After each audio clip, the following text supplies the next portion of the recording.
1. It's 2 a.m. The world is asleep, but your mind is screaming. The only sound in the room is the sharp rhythmic clicking of your keyboard, a desperate attempt to solve a problem that is clearly burying you alive.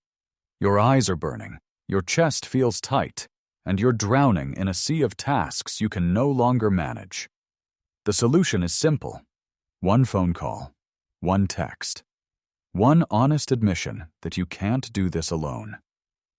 But as you stare at your contact list, a cold wave of panic hits you. For you, asking for help feels more dangerous than failing. It feels like a betrayal of who you are.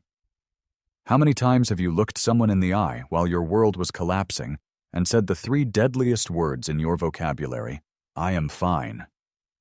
Why do we choose to burn out in isolation rather than find relief in connection? This isn't just pride. It's not just being stubborn. This is a psychological trench you dug years ago to survive. Today, we're going to look into why your greatest strength, your independence, has become your loneliest prison.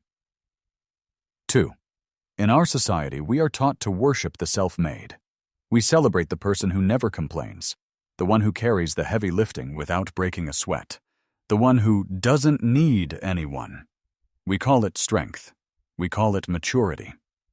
But if we peel back the layers of this high-functioning exterior, we often find something far more complex than mere ambition. In psychology, there is a sharp, painful distinction between being independent and being hyper-independent.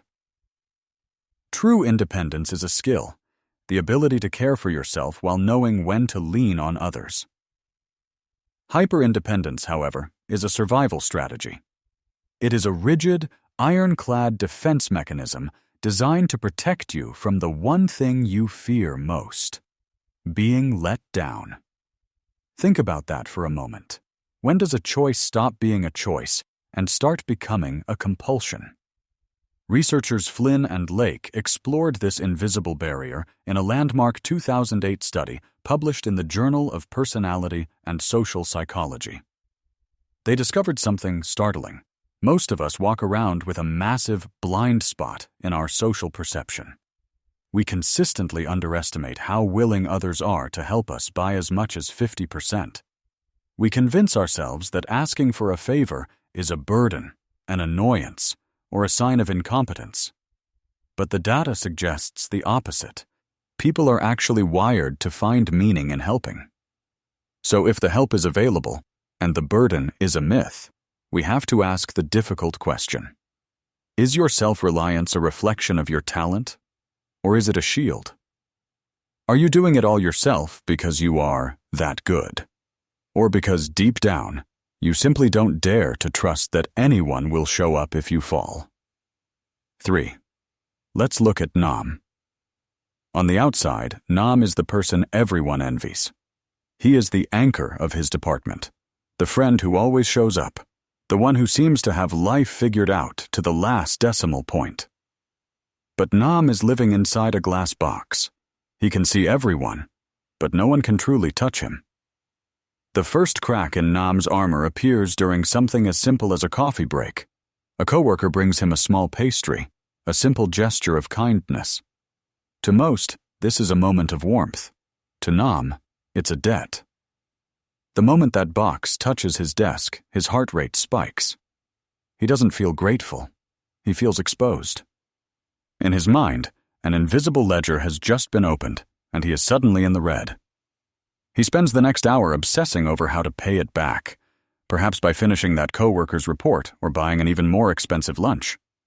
He isn't being generous. He's trying to regain his position of power. For Nam, receiving feels like a weakness, an indebtedness that he cannot tolerate. As time goes on, something even more isolating happens. Nam has become so good at being fine that he has effectively trained the world to stop checking on him. When he stays late, people assume he loves the grind. When he goes quiet, they assume he's focused. The tragedy of Nam is that his own competence has become a wall. Because he never asks, People stop offering. His silence is misinterpreted as strength, and his exhaustion is invisible because he refuses to let it show. He is drowning in plain sight, but because he's still smiling, everyone assumes he's just enjoying the swim. Perhaps the most confusing part is Nam's own generosity. He is the first to volunteer to help a friend move or to stay late for a teammate. Why? Because giving is safe. When Nam is the giver, he is the one in control. He is the protector, the capable one, the one with the upper hand. But the moment the roles are reversed, the moment he has to be the one in the passenger seat, he feels a primal sense of panic, because needing someone else means he can no longer control the outcome. It means he has to trust that they won't drop him. The profound insight here is this: you aren't actually afraid of being a burden. You're afraid of the feeling of needing someone, because to need someone is to admit that you are no longer the one holding the remote control to your own life. And for someone who has spent a lifetime surviving alone, that vulnerability feels like a death sentence. 4. If we look back at Nam's life, and perhaps your own, we find that this wall wasn't built overnight. It was constructed brick by brick, out of necessity, usually at an age when most children were still allowed to be small. Psychologists call this parentification. It's what happens when the roles in a household are reversed. Maybe your parents were physically absent, or perhaps they were emotionally fragile. Maybe they were so overwhelmed by their own struggles that there was no room left for yours. In that silence, you learned a very quiet, very dangerous lesson. Your needs are an inconvenience. You realized that if you didn't fix the problem, no one would. So you stopped being a child and started being a solution. This created what John Bowlby called an avoidant attachment style. Your brain performed a brutal piece of pattern recognition. It recorded every time you reached out for comfort and met a closed door, an angry sigh, or a blank stare. To protect yourself from the agony of rejection, your nervous system made an executive decision. People are not reliable. Only I am. Think of your hyper-independence as a weapon. Your nervous system is like a soldier who is still clutching his rifle, eyes darting, standing guard in the middle of a peaceful garden. The war ended 20 years ago. The people around you now aren't the ones who let you down back then. They are here, they are willing, and they are kind. But your brain doesn't care about the calendar. It only cares about the trauma. That independence you're so proud of? It was the gun that kept you alive when the world was a battlefield. But now, that same gun is the only thing standing between you and the people who want to love you. You can't hug someone while you're still holding a weapon. You can't be held while you're still busy standing guard. 5. We need to be very honest here. Independence is a magnificent bridge. It is the structure that allowed you to cross over the chaos of your past and reach the shore of the person you are today. It gave you strength. It gave you a career. It gave you a sense of agency. But a bridge is only functional if it is anchored on both sides. If you refuse to let anyone else reinforce those pillars, if you insist on being the only one holding up the entire span, that bridge eventually stops being a path to somewhere and starts becoming an island. You aren't moving forward anymore. You are just standing alone, high above the water, terrified of the moment the wood begins to splinter. Because it will splinter. Hyper-independence is the fast track to a very specific kind of burnout. The kind where you aren't just tired of your work, you are tired of your own existence.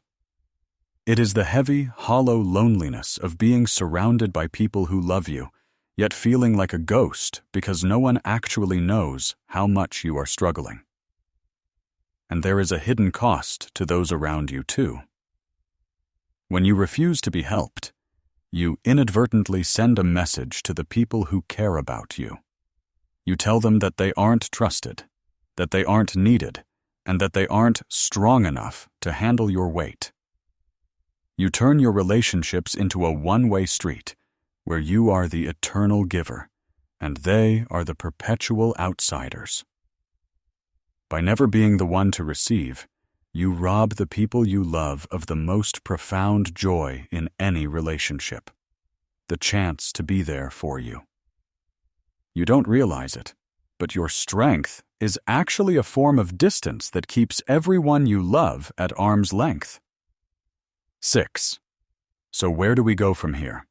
Before you try to tear down that wall, I want you to do something unexpected. I want you to thank it. Don't hate your hyper-independence. It was the only friend you had when the world felt cold. It was the shield that kept you safe, the engine that drove you forward, and the reason you are still standing here today. It did its job perfectly. But you are no longer that helpless child. You are safe now. And it's okay to tell that inner soldier that the war is over. Learning to ask for help is like learning a new language. At first, the words will feel heavy and clumsy in your mouth. You might feel a flash of shame or a wave of panic the first time you say, "I can't do this alone." That's okay. That's just your nervous system remembering an old story. But as you practice, a new world begins to open up. A world where you don't have to be perfect to be loved. A world where your value isn't measured by how much you can endure in silence. Remember this. Your needs are not a burden. They are the very things that allow other people to love you. You do not have to carry the entire world on your shoulders just to earn your right to exist. You are worthy of support, not because of what you can do, but simply because you are here. It's time to put the weight down. You've carried it long enough. 7. If you've spent a lifetime being the one who is always fine, I invite you to take one small step with us today. Share a piece of your story in the comments. A moment when you realized you were carrying too much. By speaking it out loud, you're already beginning to dismantle that old survival strategy. If this deep dive resonated with you, please subscribe and join our membership. Your support allows us to keep creating these spaces for empathy and understanding, building a community where no one has to be strong all the time. And if you're wondering why being the easy child was so painful, stay tuned for our next video, The Psychology of the Ignored Child Syndrome. Thank you for being here. You aren't alone anymore.